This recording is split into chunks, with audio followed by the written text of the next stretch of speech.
Okay. Magandang umaga mga kapatid, kaibigan. Narito na naman tayo para mag-aral sa salita ng Diyos.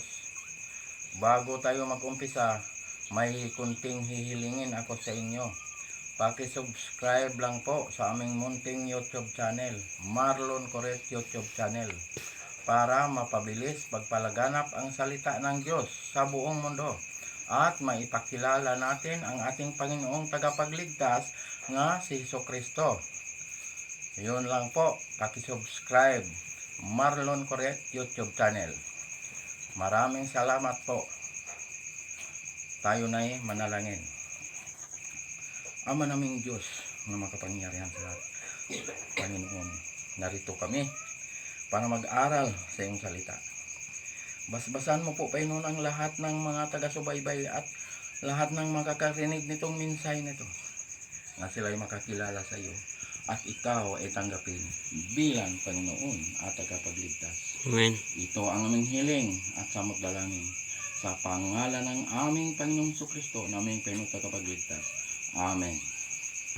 Mga kapatid, kaibigan, dito tayo mag-aral ngayong umagang ito sa Mateo Kapitulo 17, versikulo 15 hanggang 20. Ito ang sinasabi dito sa versikulo 15. Ito sinasabi dito: Ginoo, mahabag po kayo sa anak kong lalaki.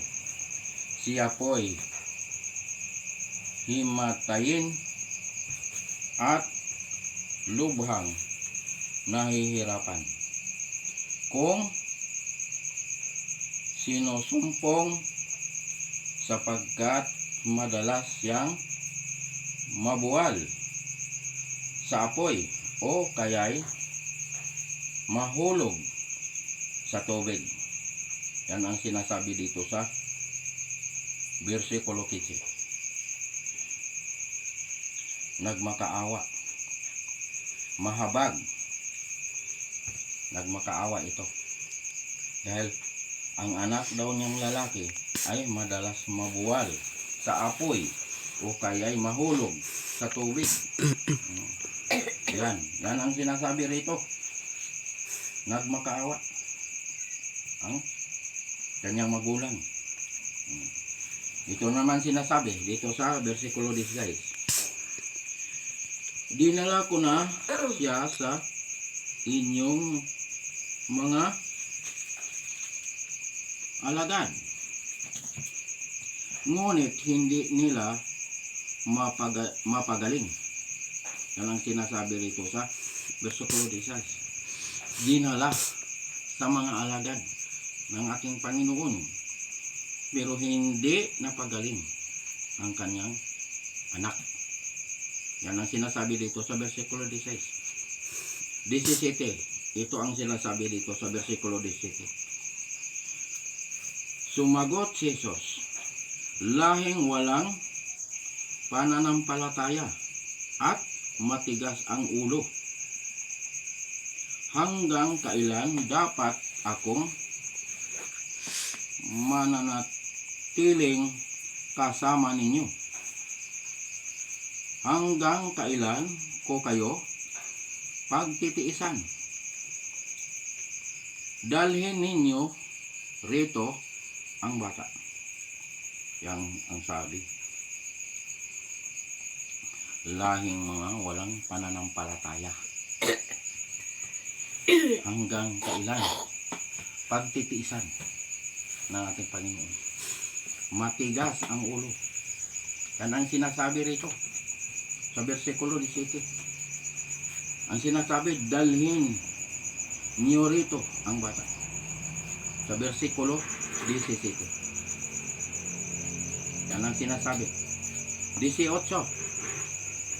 Pinagwikaan ni Jesus ang demonyo at lumabas ito, at ang batay gumaling agad.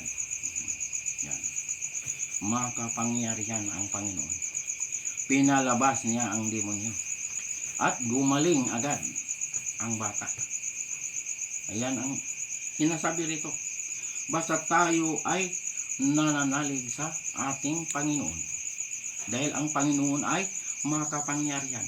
Kaya magpagaling. Kahit anong mga karamdaman, kaya pagalingin ng Diyos.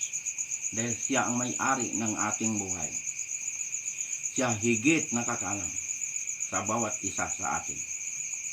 Kaya ang kailangan ng Diyos ay tayo ay manalig sa Kanya. Tayo ay sumampalataya sa Kanya. Ayan ang gusto ng Diyos, na tayo ay may pananalig sa Kanya. Yan ang ibig sabihin dito. 19. Pagkatapos ay lumapit ang mga alagad kay Jesus at nagtanong nang walang ibang nakakarinig, bakit hindi po namin napalayas ang demonyo? Yan ang sinasabi rito. Nagtanong ang mga alagad kay Jesucristo, bakit daw hindi napalayas ang demonyo? Yan ang sinasabi rito sa versikulo 19. 20. Last verse, ito. Sumagot siya, dahil sa kaliitan ng inyong pananalig, sinabi ko sa inyo, kung maging sinlaki man lamang ng butil ng mustasa ang inyong pananalig sa Diyos, masasabi ninyo sa bundok na ito, lumipat ka roon, at lilipat ito. Walang bagay na hindi ninyo mapangyayari. Yan ang sinasabi dito sa versikulo 20. Walang bagay na hindi mangyayari basta tayo ay nananalig kay Kristo. Nasa pananalig sa ating Panginoon, manalig tayo kay Kristo. Dahil walang bagay na hindi mangyayari basta tayo ay nananalig kay Kristo. Kaligtasan, ang sabi, nasa pananalig kay Kristo. Efeso 2:8. Naligtas tayo sa pananalig. Saan tayo manalig? Kay Kristo. Manalig tayo kay Kristo at tanggapin natin si Kristo bilang Panginoon at tagapagligtas. Ayan. Ayan ang kaligtasan. Nasa pananalig. Nasa pananampalataya. Manampalataya tayo kay Kristo. Tanggapin si Kristo bilang Panginoon at tagapagligtas. Walang ibang tagapagligtas kundi si Jesucristo lamang. Gawa kapitulo 4 versikulo 12. Si Jesucristo lamang ang tagapagligtas, wala nang iba. Kaya ipinakilala rito ang ating Panginoong Jesucristo dahil siya lamang ang tagapagligtas. Hindi tayo maliligtas sa ibang pangalan. Kay Jesucristo lamang tayo magkaroon ng kaligtasan. Yan mga kapatid, kaibigan. Manalig kay Kristo, tanggapin si Kristo. Yan. Para pangalan ay makasulat sa aklat ng buhay. Ayan. Yung mga hindi nananalig, hindi tumanggap kay Kristo, pangalan nila ay wala sa aklat ng buhay. Ayan. Saan mabasa? Pahayag kapitulo 20 versikulo 15. Yan ang sinasabi. Mga pangalan na hindi nakasulat sa aklat ng buhay ay itatapon sa lawa na apoy. Ang lawa na apoy, ayun ang pangalawang kamatayan. Ayun ang impyerno. Ayan, mga kapatid kaibigan. Paniwalaan natin ito. Ito ay katotohanan. Ayan. Pag salita ng Diyos ay buhay ang salita ng Diyos. Ang Diyos ay hindi marunong magsinungaling. Pag sinabi niya ay totoo at mangyayari ito. Ayan. Pagkatapos mo tinanggap ang ating Panginoon, anong gagawin? Magpabautismo. Sa ngalan ng Ama, sa ngalan ng Anak, sa ngalan ng Espiritu Santo. Mateo Kapitulo 28, versikulo 19. Bautismuhan. Pag ikaw ay nanalig at tumanggap kay Kristo, bautismuhan ka sa pangalan ng Ama, pangalan ng Anak, pangalan ng Espiritu Santo. Ayan. Kaya ang bautismo, simbolo sa pagkamatay. Paglubog mo, namatay ka, kasama ni Kristo. Pag ahon mo, nabuhay ka, kasama ni Kristo. Yan ang kahalagahan ng bautismo. Nga ikaw ay nagiging bagong nilalang na. Wala na ang dating pagkatao.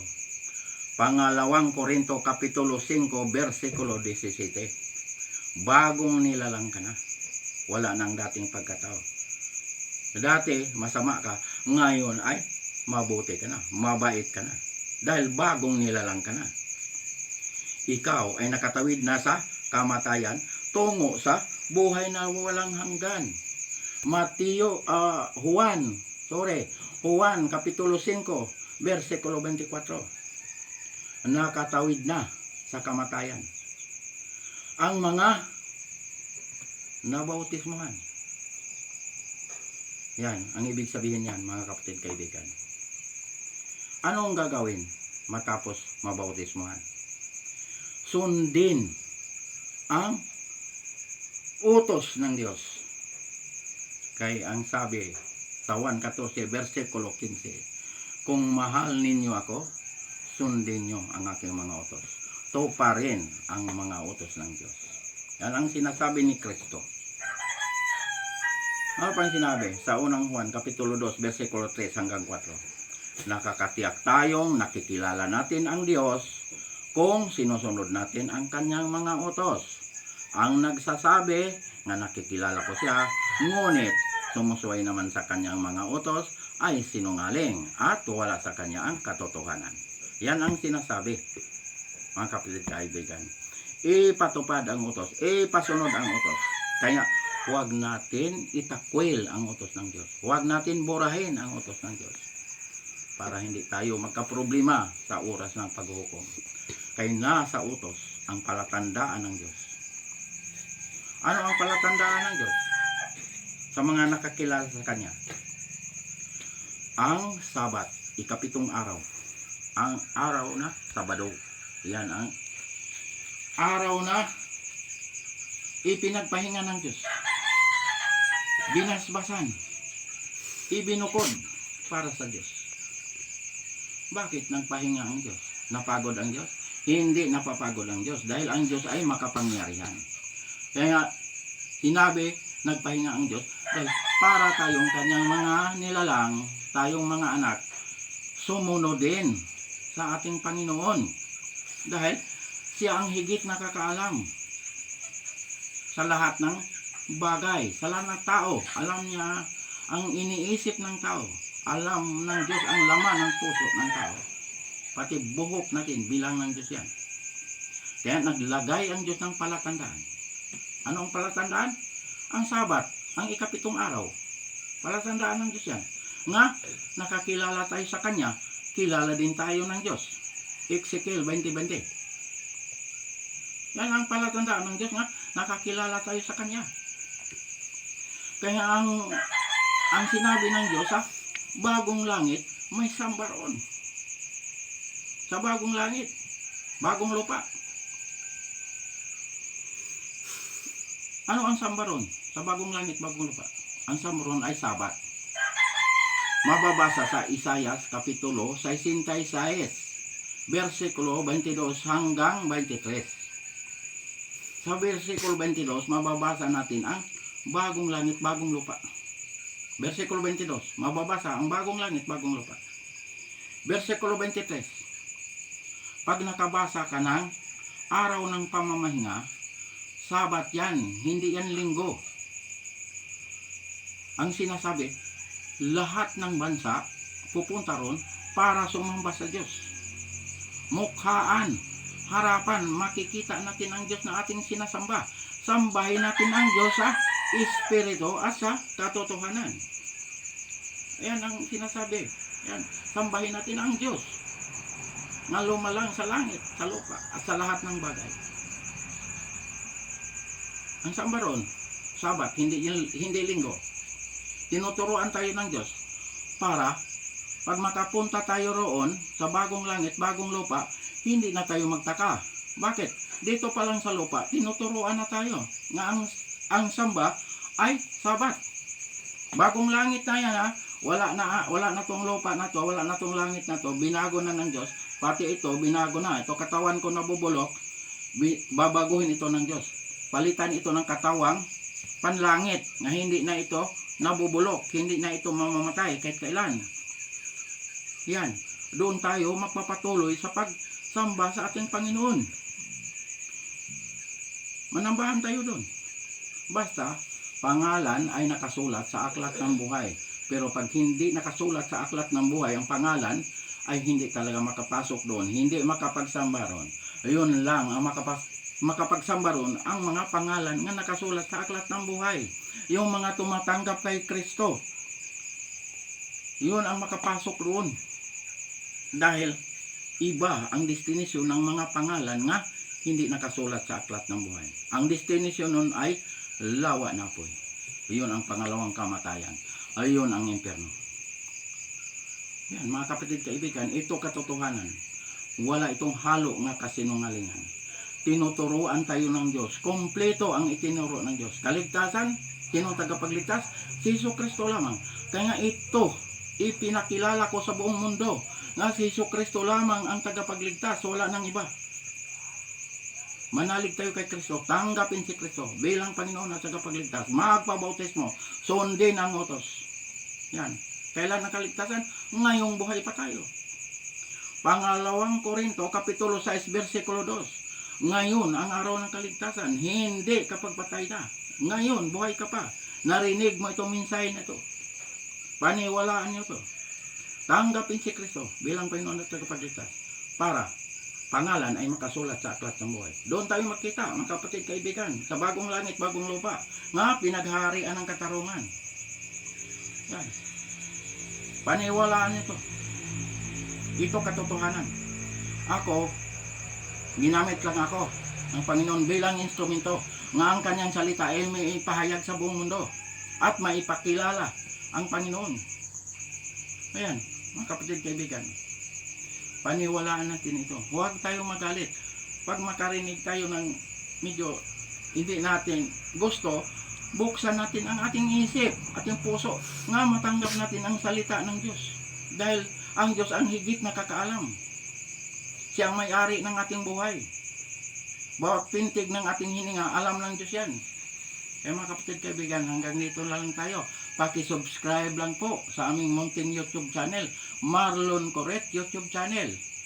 Yun lang po, maraming salamat. Tayo na yung manalangin. Ama naming Diyos nga makapangyarihan sa lahat. Salamat po, Panginoon, sa mga salita mo naming napag-aralan ngayong umagang ito. Basbasan mo po, Panginoon, ang lahat ng mga nakakarinig nitong mensahe na ito, na sila'y makakilala sa iyo at ikaw ay tanggapin bilang Panginoon at tagapagligtas. Ito ang aming hiling at samot dalangin sa pangalan ng aming Panginoong Jesucristo, na aming Panginoon at tagapagligtas. Amen.